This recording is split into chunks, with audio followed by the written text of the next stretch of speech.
Okay, perfect. So, yep. Thank you all for joining us again this Saturday. And we're going to dive right into it. This week, we're going to cover the primary investment strategies. I feel like if you guys have a good idea about the different approaches to the market, or I'm just closing out all these tabs, you guys will be better equipped to, play the market better. So let's just get this open. Perfect. All right, so introduction to investment strategies, right? Today we're going to talk about the top-down versus bottoms-up investment approach. Then we're going to talk about value investing, growth investing, technical trading, and global macro trading. There is also quantitative trading where people are building computer systems to make investment decisions, but I feel like that is way too advanced for us here. But if somebody is interested in that kind of work, I could do a little bit of that. We could talk more offline. So that's the agenda for today, right? So top down versus bottoms up, right? The top down versus bottoms up approach is a investment approach where some people are saying, hey, I want to look at the economy, the industry, et cetera, before investing in an individual stock. And then there's some people who say, hey, I'm just going to go and find an undervalued company. I'm just researching fundamentals, or I'm just looking at charts and I'm just buying stocks. Whatever's happening in the economy, whatever's happening in their industry is irrelevant to me, right? The top-down approach is when an investor takes a look at the bigger picture, then makes their way down to individual stocks. Meaning, an investor might look at the global economy, then look at which countries have the healthiest economies, and then buying the stocks and the industries that are driving growth for a particular economy. So I want to say that I have a top-down approach. A lot of you guys know that I'm sometimes researching growing industries first, and then I'm picking the cream of the crop companies in those industries. And my philosophy is that, hey, if an industry is growing at 30%, 40%, 50% a year for the next 5 years, 10 years, then the cream of the crop stocks are probably going to grow 100% or 200% a year, just because they're best in class, and the best in class companies are going to outperform the industry. So that's like my approach. And I also do that on a global level too. Some of you guys know, like I made investments in Taiwan, Singapore, South Korea. I wanted to invest in Vietnam, but I could not find any ETFs that had exposure to Vietnam, right? But what made me come to those conclusions was I was first looking at the global economy, looking at what countries had the best response to COVID and were able to get their workers back to, or were able to get their society back to somewhat of a normalcy fastest, and then which countries were benefiting from COVID, right? So some of these countries like South Korea, Singapore, Taiwan, China, and Vietnam, they benefited from COVID because we had this huge demand for technology. And if you look at things like chip making and even just like the production of our physical technology devices, a lot of that happens in that region of the world, right? So they had a huge spike in demand because of the demand for technology products and technology services. And then they also had the best recovery from COVID. So that's why I came to those investment decisions. So that's a quick example of top-down versus bottom-up approach, right? Now we have bottoms-up approach. And it's when an investor focuses solely on individual stocks and does not really investigate macro level factors like local economy, industry outlook, or global economy. These types of investors believe that individual stocks will perform regardless of economic conditions. An example of this is maybe like a technical trader, right? A technical trader isn't looking at any kind of fundamental data. They're just looking at purely charts, and then just seeing like what has momentum, what has the trading patterns they're looking for, and then they just make trades based on that. And I've done that before as well too.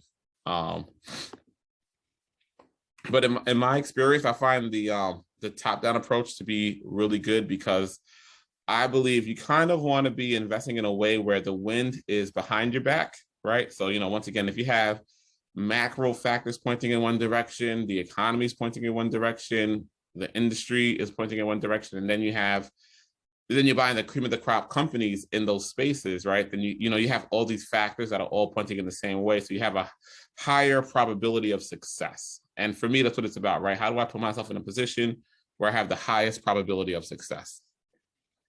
So now value investing, right? Value investing is a strategy that involves finding stocks whose market capitalization appears to be trading for less than their intrinsic or book value, right? Value investors, and I'm going to define intrinsic and book value in a moment, so don't worry if you don't know the definition. Value investors actively search for stocks they think the stock market is underestimating. Value investors use financial analysis, they don't follow the herd, and are long-term investors of quality companies. I think another interesting point is that sometimes we're trying to find value in technology companies, but that's a little tricky because they don't have a lot of data, right? And they may not be profitable. And the things that is going to make a company go from, let's say, $100 million valuation to a $100 billion valuation has less to do with if this company is undervalued or not, right? So for technology companies or high growth companies, it's less about finding an undervalued company and finding companies at good valuations, right? And it's more about just doing comparative analysis. So some of the metrics that you might be looking at is sales growth, price to sales ratio, operating margins, gross margins, PE ratio, quick ratio. Quick ratio, if you don't know, the quick ratio and the current ratio is just a ratio that tells you how much cash they have on hand. Relative to debt or relative to short-term liabilities, right? So what you might do is take company XYZ and say, hey, this company is growing at 30% a year, but their competitors are growing at 50% a year, right? Or you might say a company saying like, hey, this company's growing at, all the companies in this particular group is growing between 30 to 40% a year, right? But they all have very low profit margins. Maybe one or two companies have like a 30 or 40% operating margin, right? Some of these companies might not even have profitable operating margins. Have you guys heard of the term operating margins? Do you know what that means? Okay, I guess you guys are familiar with operating margins, so that's fine. And then PE ratios, right? So I just want to say for tech companies, more so than trying to say, hey, I'm trying to find a $100 million company that's trading at that is trading for $50 million, you more so are doing things like just doing comparative analysis to see like, which company has better metrics based on compared to the competitors, and that's probably who you're gonna go with. And just to define a few things for you guys, right? The market capitalization is the real-time value of a company in the stock market. The market cap is calculated by multiplying all of the outstanding shares by the current stock price. The book value of a company is the total assets minus total liabilities, right? So I know before we were saying value investors are sometimes trying to find a company that their book value is worth more than their market cap, right? So what does that look like? When you take a mature company, right? So I just want to say a lot of us are focusing on tech companies, but the tech companies, right? They don't really have debt. They don't have assets. They're not profitable, but they generate a bunch in revenue. And if they have good operating margins, then they're generating cash, right? So it doesn't say like this book value approach doesn't apply to a lot of these early stage tech companies because they don't have assets and they don't have debt. But you might find a company that if you take like their real estate, their cash, and their equipment, and then take away the liabilities, let's say they have something like, $50 billion in assets, but they're trading at $10 billion, a value investor is going to say, hey, we could buy this company and just wait for the market to realize it's $50 billion valuation because they have all these assets and stuff like that. Intrinsic value is the measure of what a company is worth based on a variety of qualitative and quantitative factors, right? So I think when we're talking about quantitative factors, it's very clear and cut. Like, hey, if this company has 50 billion in assets, but the market cap is only 10 billion, then that's clearly an undervalued situation. With intrinsic value, since we're throwing in the qualitative assets, like, a company's brand, a company, how much people love a company and its products, how much people, how well that company helps provide service and support to its customers, things like, these are the qualitative factors that we can't quantify. So that's where it becomes a bit more of an art form, and then qualitative factors are factors that cannot be quantified, but are still relevant to how we evaluate the business. So once again, brand value, the executive team and board, the quality of the product, the quality of the service, history of innovation, the business model, etc. So before I move on, any questions about some of these terms? When you say outstanding shares, what does that mean, outstanding? Great question, right? So when a company, let's say when you first set up a corporation, whether it's a public or private, when you first set up a corporation, you kind of tell your lawyer or accountant how many shares you want to make available, right? So I think sometimes the standard is maybe like 200 shares, like it's like the default, but you can start a company tomorrow, like an LLC or an S Corp, and you can say, I have 1 million shares available, right? So now the market cap, if you have 1 million shares available, and let's say your share price is $13, you're going to do your 1 million shares times 13, and then now you have a $13 million market cap. Make sense? Yep. Yes. Yeah. So the companies, before they go public, they decide how many shares they're going to make available. And then if you guys aren't aware, right, even though a company is public, they can continue to issue more shares, right? So in year 1, they might have 1 million shares available. But let's say in year 5, they want to expand and grow. They might create some new shares internally and then sell that to the public to raise more capital, right? So that's also the purpose of issuing shares and going public, is to raise capital. So when we're trading on the secondary market, I mean, like, when you're just buying stocks on E-Trade or whatever, the company isn't getting that cash. But when they do an IPO or what they call a primary offering, the company gets that cash, right? So let's say I have my company startup advisory group and I want to do a primary offering, and that's like the terminology for investment bankers. If I wanted to go out and raise $100 million, I might say I'm issuing 1 million shares of stock at $100, right? And then whoever buys it, buys it. And then, there's also companies giving away stock for employees and compensation and stuff like that too. So that all goes into outstanding shares. So I just wanted to give you like a full scope of how they offer and why this is relevant. All makes sense? Yes, thank you. Yeah, perfect. Anyone else have any questions before I move forward? All right, perfect. I see something in the chat. Okay. Yeah, so success as a value investor, right? I want to say, to be successful, you need to have a deep understanding of accounting. You got to have a long-term view of investment opportunities, and you need to be able to identify undervalued opportunities and hold until the market realizes its value, right? So why is accounting important? Let's just go back to some of these ratios, right? Sales growth, price to sales, operating margin, right? These are all accounting metrics, right? You cannot determine if a company is undervalued if you cannot do these accounting calculations. And things like, once again, book value, when we're tallying up all the assets and minusing the liabilities, all these things, these are all accounting metrics. So if you need to be very solid in accounting to be able to do value investing. And we will have a session that goes through all these things later on. So don't you guys worry, right? And then long-term view on investment opportunities, right? So this is important because you might find a company to be undervalued, but it takes time for the market to realize this value sometimes, right? And it could be 3 months, it could take 2 years, it could take 10 years, right?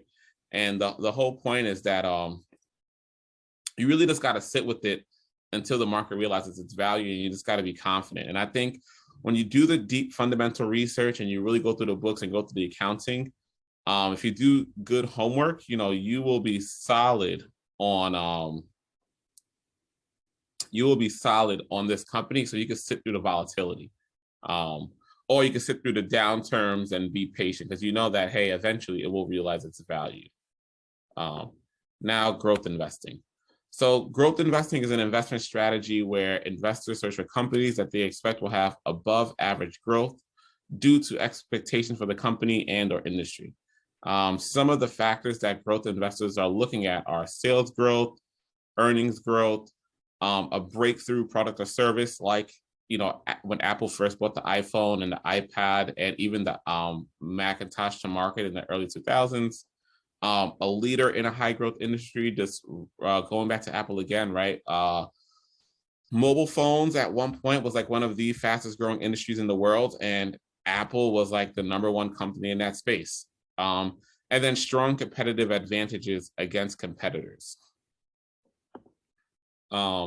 Success as a growth investor, right? Growth investors are focused on the qualitative factors as opposed to the quantitative factors, right? The quantitative factors are based on past results, but do not indicate future performance. Another thing is really having a good taste in companies. And what I mean by that is you got to be able to look at 20 companies in a space and be able to say like, hey, there's something about this brand and this operation and this product that makes them better than everybody else, right? And I think a place where that's easy to see is retail, right?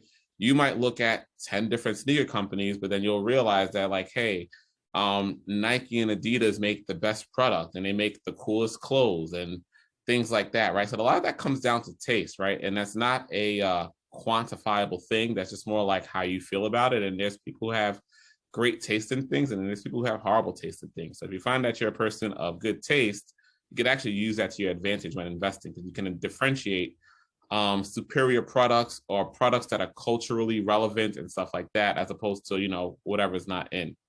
You need to be able to successfully identify growth industries and economies. You need a long-term approach. And what you're looking for is that over the long term, investments are growing sales and earnings. So of course, in the short run, you might see ups and downs in stock, but ultimately, right, if a stock is doing $100 million in sales and does $20 million in profits today, let's say in 5 years, they're doing $10 billion in sales and $2 billion in profits, right? That's like 100% increase, not 100, that's like 100x increase in their sales and profits. That's going to reflect in the stock price, right? And that's what growth investors are looking for. And I want to say I'm a growth investor, right? So I'm doing a lot of qualitative analysis, looking for companies with superior brands, looking for companies that have good management teams. Like, I kid you not, I sometimes really do go through the annual reports and look at who's the CEO, who's the marketing person, have they had success in the past, what other companies they run, etc. And you just got to get down to the nitty gritty with these companies on that level. And that's kind of growth investing in a nutshell. I would say it's a little simpler than value investing because it's not as heavy on accounting, but it's heavier on the qualitative stuff where I feel like we're good at, especially as people of color. I want to make that note as well. As people of color, we're very in tune with what brands are hot, what's cool, what's the trends are. And we're most of the time, we're the people who are creating the trends, right? Etc. Right? Like, when Jay-Z is talking about, what was that liquor brand? Or let's not use Jay-Z. Let's use, Diddy and Ciroc. Diddy was smart in that, before he was promoting Ciroc, he created a business deal with them. But we know, like, these rappers before that, right? They're promoting Cristal, they're promoting Grey Goose, they're promoting like all these liquor brands, and they're literally making these brands culturally relevant, right? We are creating business value by just saying this company is cool. So I just want to put that out there, right? As people of color, we're super in tune with what's culturally relevant. We're super in tune with what products are hot. I want to use Adidas as an example, just to bring this thought home. Do they have Adidas stock price in this? Let me see.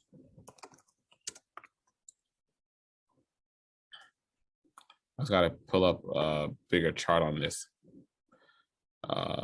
Through Max. So I don't know what year Kanye West joined Adidas, but let's just assume it was somewhere in this area, right? $50, $70 a share. When Kanye West joined, right? Wall Street will need to see Adidas have multiple quarters of successful earnings growth and successful revenue growth before they say, let's buy their stock. Us as people who's in tune with culture, we saw what Kanye did with Nike, and then we're also seeing how every time he drops an Adidas sneaker, they're completely selling out. They're selling out on the resale market. The resale market prices are going crazy. So we're seeing the demand and experiencing demand in real time, and it's actually us, our community, who is driving that demand, right? So for us, it's like, we could say before Wall Street gets in, we could say, hey, like, because they have Kanye doing these things, right? Kanye's going to impact the bottom line. You can make that investment. And now look at the growth of Adidas over that time period. I mean, there was this dip because of COVID, and now it's back to going up, and that was literally the Kanye effect. Before Kanye got on board, you see how this stock has kind of been flat, right? And then now Kanye gets on board, and it's just been going up. Kanye created a lot of value. So just wanted to just point that out for you guys, that, we could be using as growth investors, the tools that we have, which is just being culturally relevant and being in tune with culture and being the creators of culture, because it's our culture that's selling products. And now that's another note that I want to go on, right? What makes the stock price go up, right? Sales makes the stock price go up. But before we get to sales, what drives sales? Great products and great marketing, right? So, if you're able to identify what are great products, if you're able to identify companies that have good marketing strategies, good brand strategy, things like that, then, you can get in these companies before Wall Street does. And that's really the name of the game, right? How do I get into this company before everyone else starts buying it up? And that's how you do it, right? By doing your own homework and just being in tune with your and taking advantage of your own skill sets. So that's growth investing. Before we move along, anybody has any thoughts or questions on growth investing? Nope. Okay, that's fine. I see some questions in the chat. Perfect. Oh, did not mean to maximize that. Raz, thank you for holding down the fort over there. I got to do present again. All right, now technical trading. So technical trading is an investment style based on identifying trading patterns, identifying trends and important price levels, and leveraging technical indicators. So we're going to define all these things in a moment, right? But I want to say, since technical trading is based on charting and not on fundamentals, the research methods of technical analysis are less about the actual business and more about factors like price action, volume, and time. So I wanted to find a few things. An uptrend is when a stock continuously forms higher highs and higher lows over a period of time. And I'm going to show you guys examples of all these things. I just want to define them first. A downtrend is when a stock continuously forms lower highs and lower lows over a period of time. A channel, a trading rate is really like when a stock is in a range and trading between a clearly defined resistance and support level over a period of time. A support level is when a stock or any asset can't fall below a particular price point or area over a period of time. And support levels indicate that when the stock drops to a certain price point, buyers keep buying the stock more than people are willing to sell. And the same thing for resistance level, but in reverse, right? The stock can't get above a particular price point or area. And that indicates that whenever a stock rises to a certain area, a lot of people are selling, and there's more sellers than buyers, right? And what's happening in those areas of support levels and resistance levels are it's like a battle between buyers and sellers, and then ultimately someone's going to lose, right? So either you're going to have a breakout if it's a resistance level, like a breakout above, or it's going to come down low again, or in the reverse, excuse me, the support level either going to break down below or it's going to reverse. So let's look at some examples. This is an example of a resistance level. You see how, and this is maybe like a weekly chart, but you see how this stock keeps coming up here and it goes down and comes back up and it goes down, and right. And this actually might be setting up for a breakout, right? The way it keeps getting rejected here, if it breaks above this 57, it's probably going to fly. Same thing with support, right? You see down here, it comes down here, it goes back up, comes down again, goes back up. It looks like it's staying higher, right? But then it breaks down below again, And if it probably drops this 1769, it looks like, or drops $16, like, this thing is probably going to trend lower. This is another example of support. And this is a good example of a breakout trade, right? You see over here how it bounces once, another low bouncing. It keeps bouncing out of this range. And then it finally breaks through, right? Like it went from 45 all the way down to 20, almost straight down. So this is a great example of a breakout trade. And these are the kind of trades that I like to make when I'm doing like the short-term trading stuff, right? And yeah, so that's like a really good example of a support level and what a breakout trade looks like, right? That's a lot of points, almost 20 points. This is like a channel and a trading range, right? And it's not the cleanest, but you see how there's the multiple tops, 1, 2, 3, and even like coming up here, it didn't come all the way to this top, but it still shot up and came back down. Then you have multiple bottoms, 1, 2, 3, 4. And granted, the bottoms are making higher, right? So we'll see what happens with Amazon. I mean, I think Amazon's going to go higher, but that's just me. I'm invested in Amazon, full disclosure. But yeah, this is like an example of a trading range. And I actually bought Amazon towards the bottom of the range, right? So I peeped this, and I think I bought Amazon either around here or around here. I know I bought around 3,100, right? So this is a good example. This is an uptrend, right? Remember the key definition of an uptrend? It's forming higher highs and lower low. I mean, higher highs and higher lows, right? Meaning that this high is higher than the previous high, right? This high is higher than the previous high. This high is higher than the previous high. This high is higher than the previous high, right? That's a very clean uptrend. And I'll look at the lows, right? This low is higher than the previous low. This low is higher than the previous low. This low is higher than the previous low. And now this low is also higher than the previous low, right? And this is a very intact uptrend. And, when you recognize this, buying these dips become very easy, right? Because you can see that the stock is having some issues breaking through this level, which is a good sign of a strong uptrend. And you can say, hey, I can buy here at, let's just say this is around $77 a share or $78 a share. And then your stop can be here at 73, right? So you're risking literally 5 points to potentially make 20 points, right? 20 points plus, right? That's really good risk reward. Yeah, you have a question, Mike? Yeah, sorry, I had trouble finding my mute button. I think, your uptrends and downtrends are good, but just in general, I guess a question for us newbies here. You as a seasoned investor, when you're looking at, let's say, Amazon, for example, right? Are you retroactively going back 1 month to check out the trend and to kind of see where you're at? Whether it's going to be a break to the up or a break to the down, or are you just kind of doing like daily, weekly? Kind of break that down remedial for us. Yeah, that's a great question. I'm glad you asked that. So what I'm doing is actually what they call multiple time frame analysis. So what I'm looking for is for the longer term trend to be in line with the shorter term trend.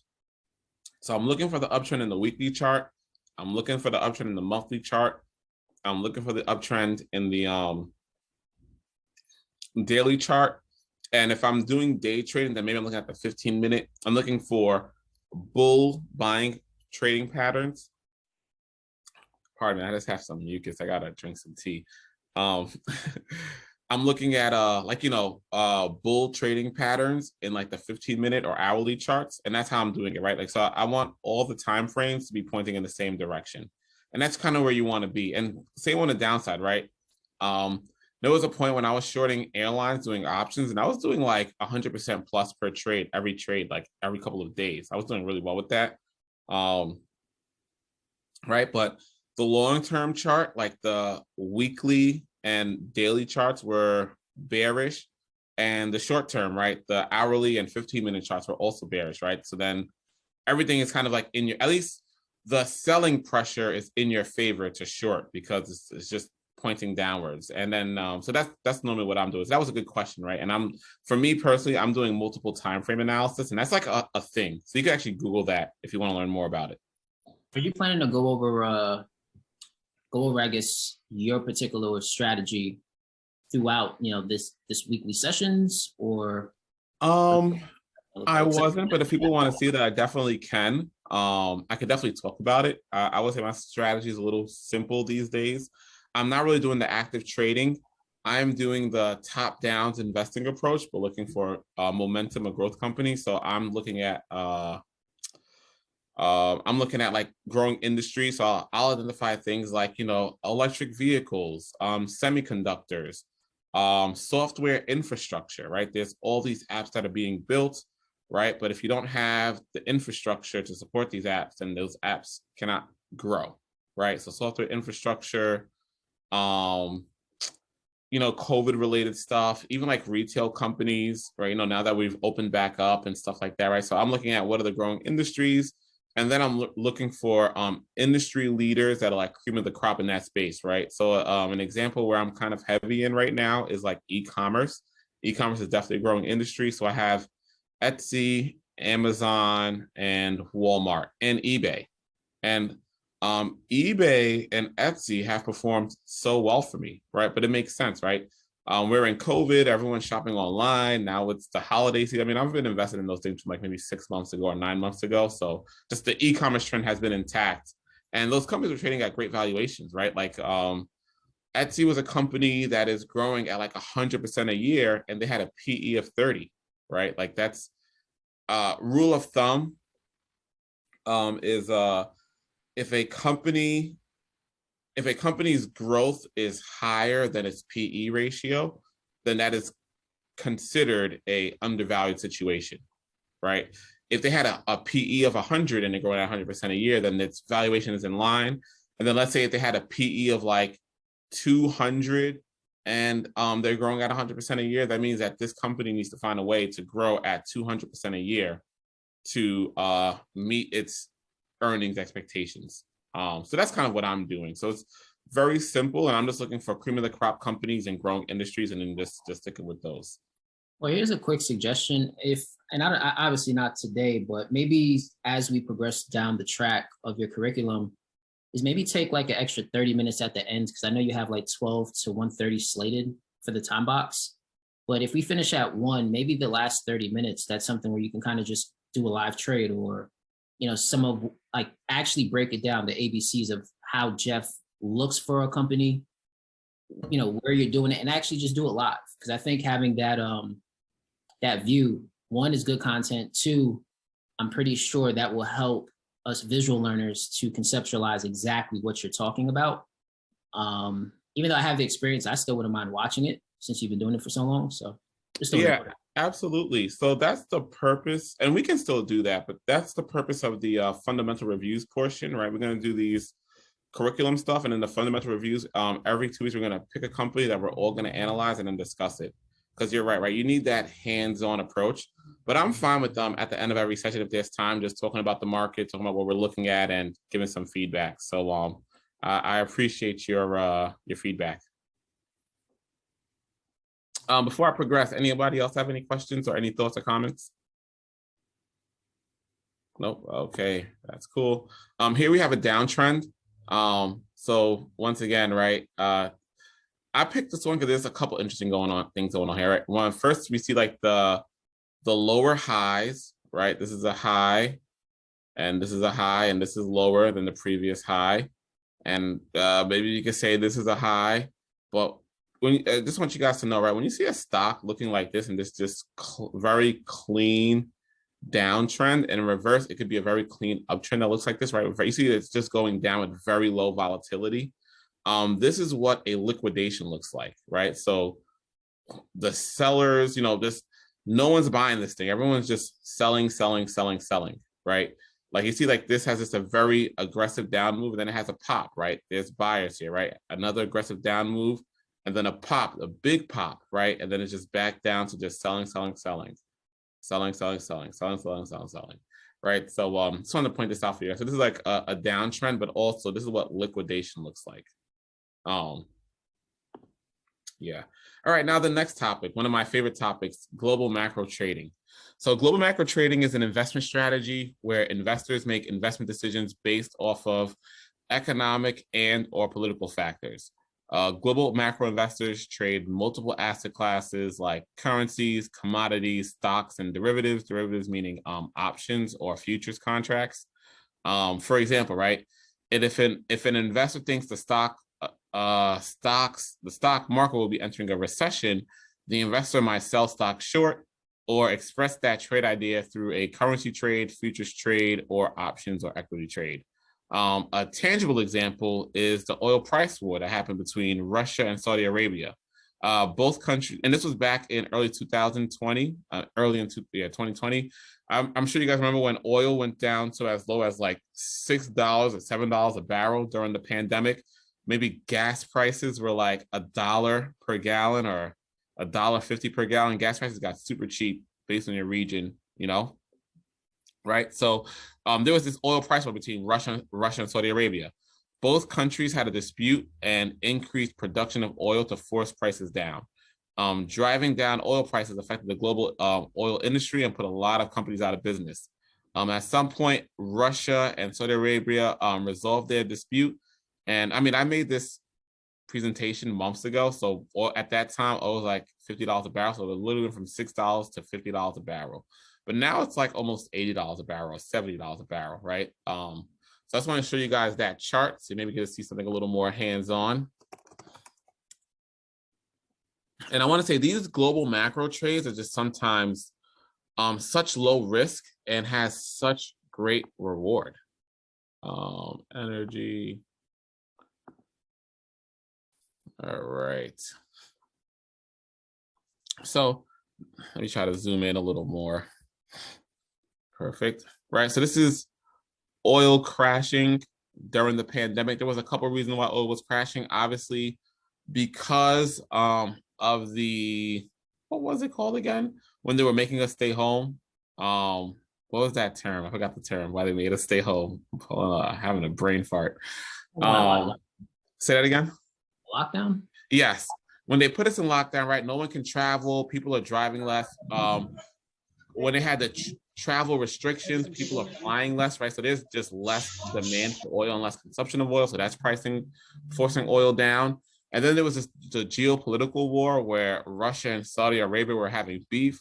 So to hurt another person's economy, you can drive oil down. So both countries increased production and, you know, oil supply and demand, right? So if they increase production, prices are going to go down. If they decrease production, oil prices are going to go up. And some people were saying that Russia went into this oil price war as a way to hurt the U.S. economy. You guys maybe have not been following this, but I think because they are oil companies, nobody cared. But so many oil companies went out of business during this time period. And some big names too. I mean, I guess these aren't names that you guys will be aware of because you're not in the oil space, but so many oil companies went out of business. So many oil companies declared bankruptcy because of this. And some people say that was Russia's whole point, right? Russia had something like $500 billion in reserves in case of some kind of oil shock, like the country had already that set up. So their thing is like, hey, we could hurt the US by getting into this oil price war, and they drove oil prices down. And I think they accomplished their goal. A lot of people went out of business, and we know how big a role oil plays in this economy. We know how many wealthy people are affected by oil. So that was Russia's goal, and it looks like they did it. And then also FYI, for the U.S. industry, since we are, I would say, net importers of oil, meaning that we're buying oil from other countries like Russia, Saudi Arabia, Venezuela. You know, we're getting oil from other oil producing countries. We literally need oil to be at almost $40 a barrel for U.S. oil and gas companies to be profitable. You know, so when we're at $6 a barrel, that was really bad for the economy. And I know sometimes people attribute these low oil prices to Trump, or you attribute these just these prices in commodities of the stock market to whatever president is sitting in at the time. And that is just such a completely false narrative. So I just want you guys to not fall into that trap of thinking like a U.S. president is responsible for oil or gas prices being up or down. a lot of time it's factors that's completely outside of the president's hand, right? Russia and Saudi Arabia getting into an oil price war, there is nothing that Trump could do about that, you know? And when that was going on, people are attributing low oil prices to Trump, but they don't realize that Trump is actually fighting very vehemently for these people to come to some kind of resolution so that oil prices can come back up. And now we're seeing oil prices at like $70 a barrel again. Another fun fact, if you bought one oil futures contract, even at like $10 a barrel, you would have made almost $70,000 if you held that till today. I think one contract costs like 10 grand.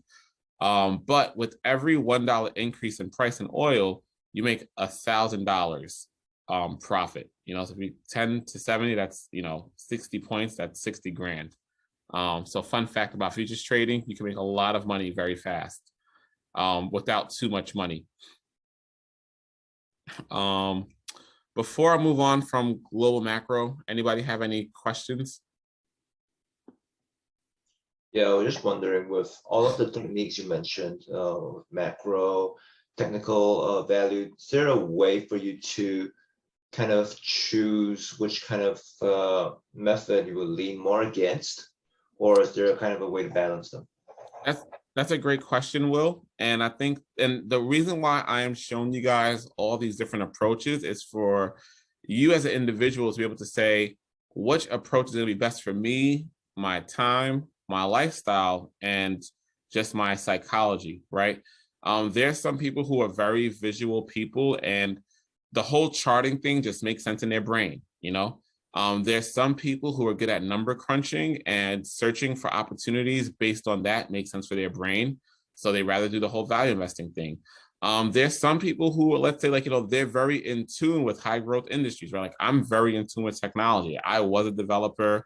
I run a tech incubator.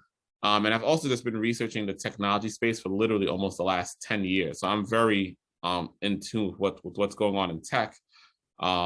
So, me being a growth investor just makes sense. Like, so I think it's just really about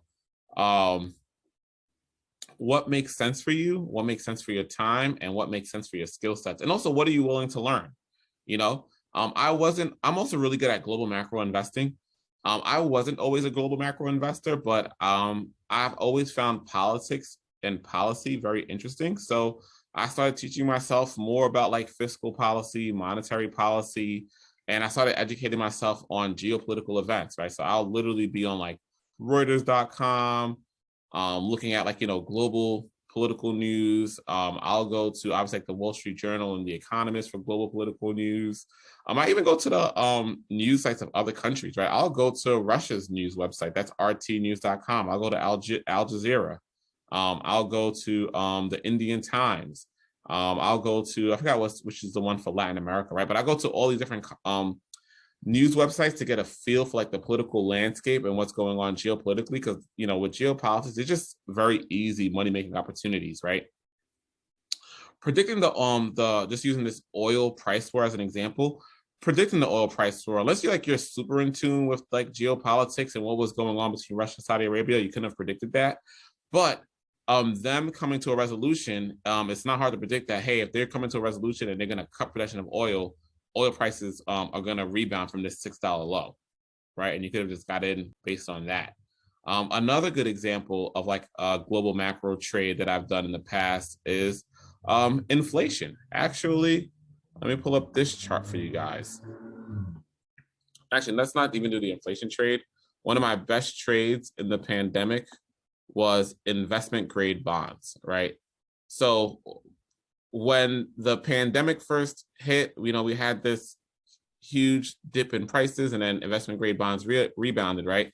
The Fed literally came out and said that, hey, as a mean of helping pump up the economy and keeping corporations afloat, and of course, this is America, we take care of corporations before we take care of people.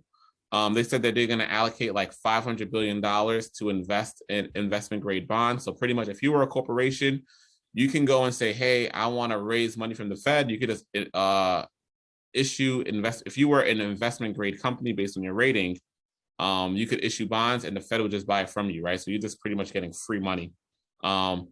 And so that I bought an investment grade bond ETF, right? If the Fed is going to be buying $500 billion worth of investment grade bonds, there's only one way that investment grade bonds are going to go, and it's up.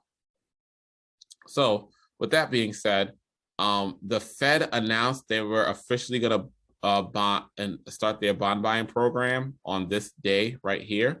And I literally bought the next day, and I was able to just ride that straight up. And this may not be a crazy return, but this was like a risk-free. Let's see, this is like $127 when I bought. It was like a risk-free 10 or 15% return, and I was getting a 4% dividend. So I think I sold out in here. So with this investment, I was able to collect a dividend for holding it, and then I made an almost risk-free 10 or 15% return. And I want to say that may not sound crazy, but in the realm of bonds, if somebody like a money manager who makes 10% for the year, that is like a superstar bond manager, right? So this is an example of just like following geopolitics for just like easy risk-free opportunities.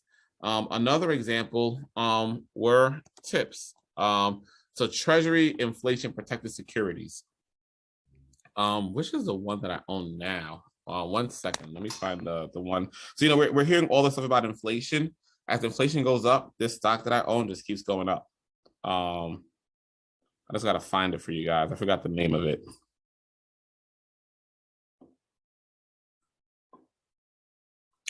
My Thinkorswim has not been working. I hope I'm not being hacked. Let's see, tips ETF.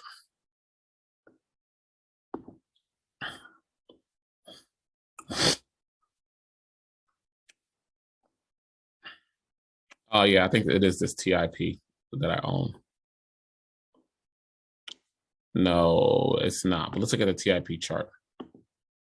So my thing is not $128. But yeah, you see this chart, right? Once again, these are bonds.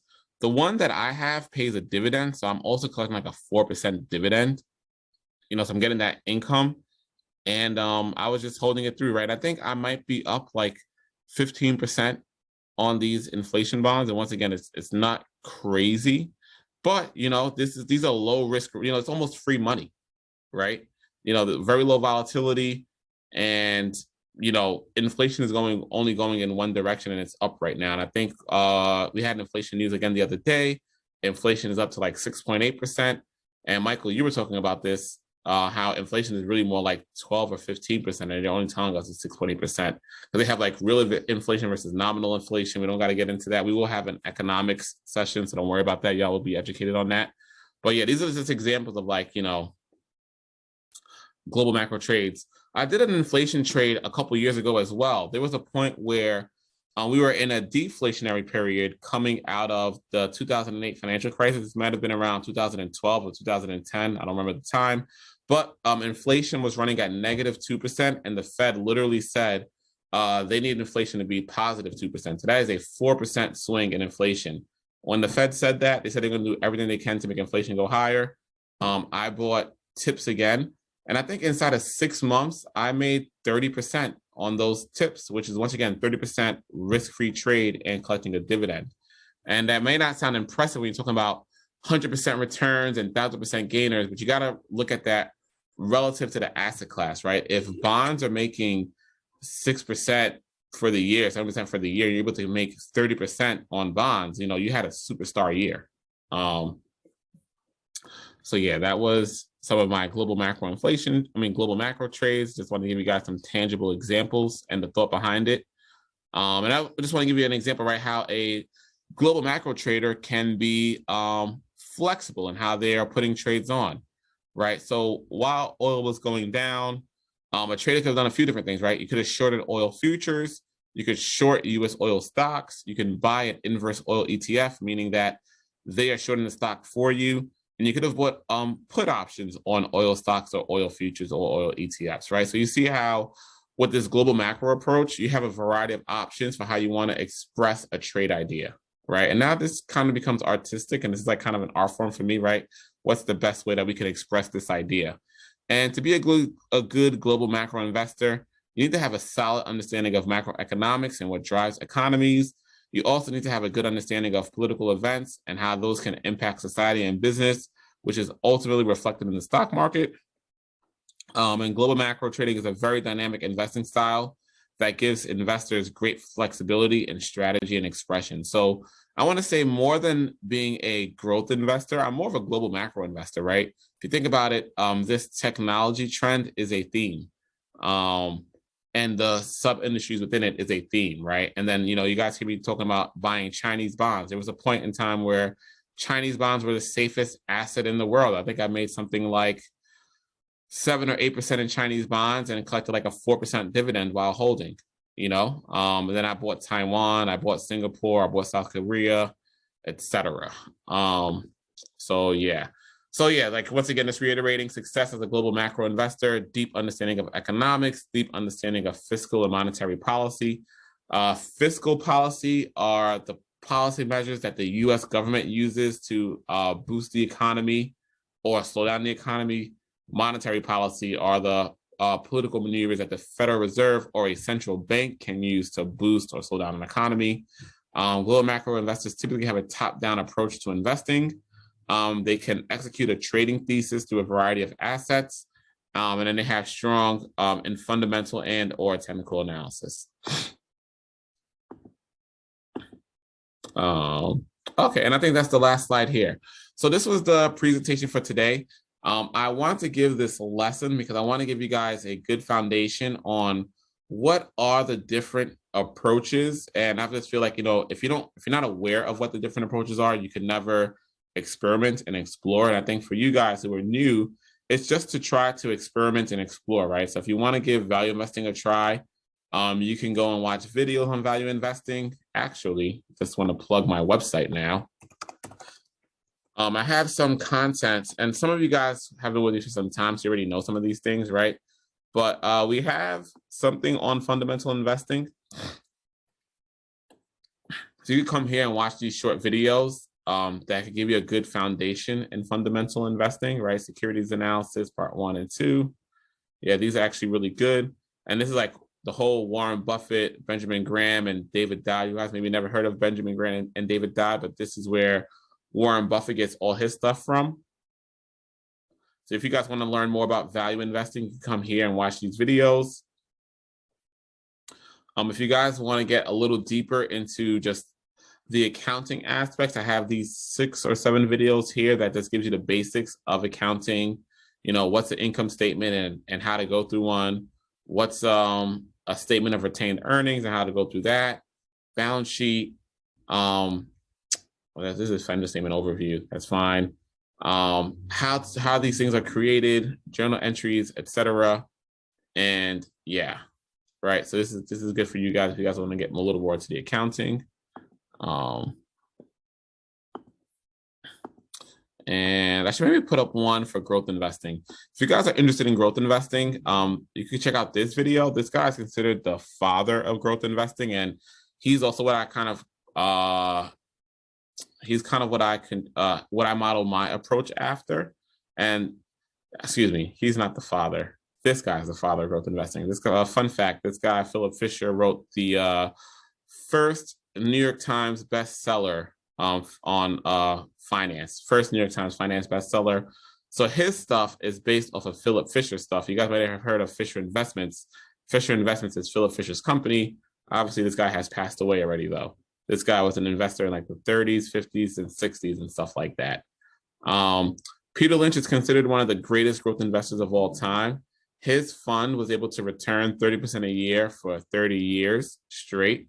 And I think sometimes, we're in this realm of people trying to have like 1,000% gains and stuff like that. But when you're running like a $100 million portfolio, multi-billion-dollar portfolio, things like that, you're not having 1,000% gains unless you're taking like outrageous risks and stuff like that, So it's like we're in a time where maybe someone hearing like 30% a year doesn't sound impressive, but when you're actually running a portfolio, 30% a year is actually very impressive and an extremely hard thing to do. Of course, you might have individual companies that make 1,000% and stuff like that, but to have that your net to be up 30% is not an easy thing to do. So yeah, so I think I'll stop here. I just wanted to give you guys a foundation in the different investment approaches. And it's up to you guys to pick which one you want to dive deeper into. And it's also up to you guys to book one-on-one sessions with me so that we can dive deeper into it together and you guys get that coaching to kind of hone and develop those skill sets. So with that being said, does anyone have any questions before we wrap up?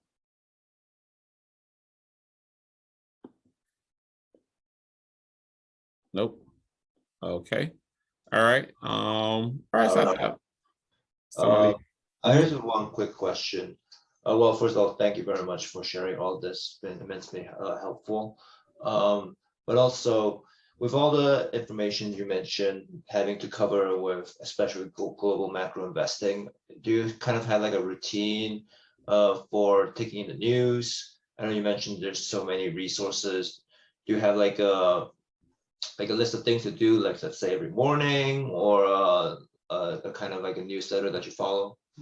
Yeah, so, that's a great question. So I want to say, in fairness, I am not as active as an investor as I used to be. Like, I'm super passive nowadays. Like, I think after I established my portfolio almost 9 months ago, or a year ago, or a little over a year ago, I've maybe only made like 3 or 4 trades since. But let's just say I am active trader, Jeff, right? And I'm in the market every day looking for opportunities.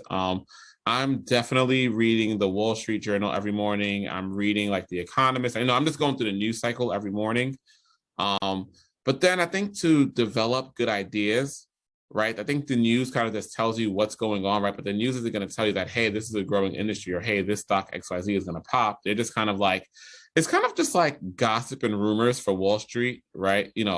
What hedge fund CEO was dumping stock or buying stock, or maybe what companies, what out another company, and things like that. But then the other thing that I'm doing outside of researching the news is really just going straight to the data, right? I'll go on tradingeconomics.com and just start looking at economic data. I will ponder about what could be growing industries. So just thinking about that out loud to myself, and then going and finding that data, right? So if I think solar is going to be a growing industry, and I want to say it's not to find data that supports that, but it's just to find what is the data, right? And if the data supports that, great. If the data does not support that, that's fine as well. So that's kind of what I'm doing, right? Just thinking and looking at the world around me and thinking about what could be growing, where are there opportunities, what are opportunities no one's talking about or looking at, and then just, researching those industries and seeing if the data supports maybe my thesis. And then I'm also just hopping on the stock screeners, right? And then I might have a thesis for what I'm looking at. If I want to focus on growth companies, I put in the metrics that I'm looking for in the stock screener, and I'm literally going to companies one by one. Some of you guys have done research with me, and I will really just go through 30 companies. When I was, and I mean 30 companies, going through their annual report, going through their quarterly reports, things like that. When I was an active trader, like working at the hedge fund, I was literally going through 500 companies a day. So that's kind of me. I like to really just go to the source of data. I don't like to follow other people. I will, someone could give me a tip or recommendation, and I'll look into it, or I could read about a tip or read about a growing industry in a news article or something. But I like to just get to the data myself. I'll go and look at the economic data, look at what economies are growing, what countries are growing, what sectors are growing in that country, things like that, and just trickle things down. Does that kind of answer your question? Yeah, absolutely. Yeah, sounds like a very personal and a very self motivated approach. There's a lot less. I think it's probably more effective than just trying to juggle what everything else people are saying. I think this is better for your own mind to have your own decisions. Yes, and I want to say, groupthink is a great thing, and it's fine for someone to share an idea and for you to investigate it. But yeah, I'm big on doing my own homework, and I feel like a lot of the best opportunities no one's talking about, right? I like the stocks that are quietly going higher that no one's paying attention to. A good example of that is Etsy. Etsy is up almost, when I found Etsy at $166, they were up 800% for the year and still trading at a PE of 30. Compare that to Tesla. Tesla was also up 800% of the year. They're all over the news. They have a PE of 1200. There's crazy volatility, lots of ups and downs. So I like companies that no one's looking at, that's just performing, you know? So that's me. And then also, I think the stock market, one of the secrets to the stock market is also just being early to the party, right? By the time that it's all in the news and everyone's talking about it, the stock has already run up, So how do I find, like, once again, Etsy, before it's up 800%, you have to just do the homework yourself. You just gotta type in your screener, or what companies are growing, or if e-commerce is your focus, what are the top companies in e-commerce, and then just go into each one of those companies. And I feel like if you do the homework yourself, you can find opportunities before anybody else does. Another good example, I know I showed you guys LFMD as a downtrend. I want to show you guys as just like something tangible that I did, where I did my own homework, found a company on my own, and then I was super early to a party. Right. So this is LFMD. I was buying LFMD around here. So LFMD, they're a telemedicine company. The company is literally growing at like 100% a year. Like, this company is a beast, doing phenomenal. And I was able to get in around like $5. And then, like, they started having like good earnings. No, there was a couple things that happened. The first thing that they did was they got listed on the NASDAQ. So they were an OTC stock. So when you're an OTC stock, right, certain institutions cannot buy you, right? So when they got listed on the NASDAQ, now like hedge funds can buy them, private equity guys can buy them, asset managers can buy them, et cetera. So that brings in buying. They went on like an institutional investor tour. So it's kind of like going to all these conferences, showcasing themselves. So they got listed so that investors could buy them, or institutional investors could buy them. And then they kind of went on a tour, just doing a bunch of presentations to institutional investors. And then now look at what happened to the stock.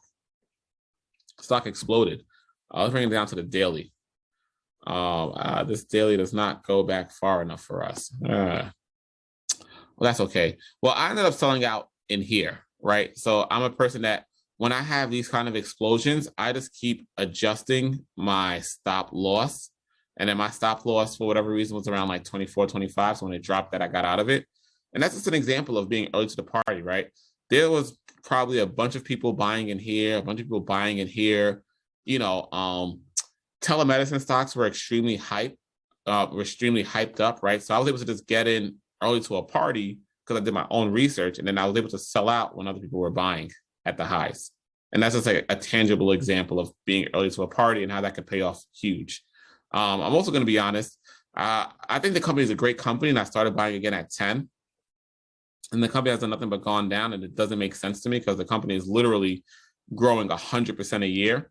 But I think there's a liquidation going on, and I'm just going to probably buy some more again down here at like $4 because it seems like it's kind of leveling off. Does that answer your question, Will? Yeah, definitely. Cool. Jolanda, you have your hand raised? Yeah. I had a question. Have you ever used unusual options activity to find a trade or, a stock that's about to pop? I hear people talk about that all the time. I don't even know how to search for unusual option activity, but I know that's a thing. So just wanted to get your thoughts on that. Yes, I have in the past. And I think so. I want to say, right, like things like unusual options activity, or another example of that is like institutional transactions or insider transactions, right? These things that might like point to a stock exploding, but can't guarantee you anything. I definitely use all those things, but I want to say I use them. I take those things with a grain of salt, right? Unusual options activity cannot guarantee you anything, but it does tell you that there's something going on in this company and it's worth investigating. Same with institutional transactions, same with insider trading. Not meaning the illegal form of insider trading, but like, when the insiders are buying. LFMD is actually another example of insiders buying. So in the last few weeks, right, you're seeing insiders buying $113,000 worth of stock, almost $500,000 worth of stock, 213,000. Like, like these are actually pretty large purchases that's happening in a downturn, right? And their last earnings report, which was maybe like just a couple weeks ago, they had another like year where they had like 100% growth quarter over quarter. Like you guys could see this, right? This is the 2019, this is 2020. Does not make sense why the stock is down, but whatever. The stock is down, the stock is down. But I think this is a buying opportunity. Another thing too is the price to sales ratio is 1.6. Very rarely do you see a technology company with a price to sales ratio of 1.6. That means literally the market cap is 131 million and sales is 78 million, right? This company is almost doing as much in sales that the market is valuing it at. So that's also another just interesting point about this company. I know I'm going off on a tangent. Did I answer your question, Jolanda? Yeah, that's good. Thanks. Yep, you got it. Anybody else have any other questions? Nope. Okay. Hey Jeff, I just want to make a quick comment, and please excuse me, y'all. I'm not on camera because I'm eating. But I just want to commend the participation today and really encourage people to be chatting up in the Telegram group, sharing your investment ideas, sharing your questions throughout the week, anything that you might have for Jeff. Because I think that when we are apart from a week, there are so many things that come up, and we really want to be in community with you guys, and we want to be building with you guys and hearing your thoughts. And you guys brought a lot of that into the call today. We'd like to see it also in the Telegram and other virtual spaces. Yes, thank you for that, Raz. I don't know if there was a Telegram group. Could you please add me to it? Yes, I have you on LinkedIn, right? Yes. All right, I'm gonna send you the. I'll send you the Telegram group after we get off the call. That's a great question. Is anybody in here not in the Telegram group? Yeah, I'm not in there. You're not? I thought I added you. Okay, I'll add you as well. Okay, so Will, Mike, anybody else not in the Telegram group? I'm not in there. Okay, Cletus too. Gotcha. All right, I'll make sure I add all three of you guys. And also just want to give a quick shout out to Mike. Mike came and spoke to some students today at the college. I mean, not today, earlier in the week at the college. So Mike, thank you for making some time for us. I think we want to have Mike come and speak to you guys. Mike has a great story around, I know Mike loves saying how he's a millionaire now these days, but how he became a millionaire, how he graduated college debt-free. And Michael also gives great career advice. So, Mike, we might set up a talk with you soon for the group. Yeah, here to help. Yes, absolutely, absolutely. All right, also, thank you, everybody, for joining. As Raz said, let's be active in the group. I'll make sure I start chatting it up in the group more also. And yeah, if anybody needs me, just hit me up. More than happy to do some one-on-one sessions in the evenings. So I'll let you guys have your Saturday and have a great weekend. I appreciate it. Weekend. Thank you. Hey. Thank you. Thank Yep. you. Thank you.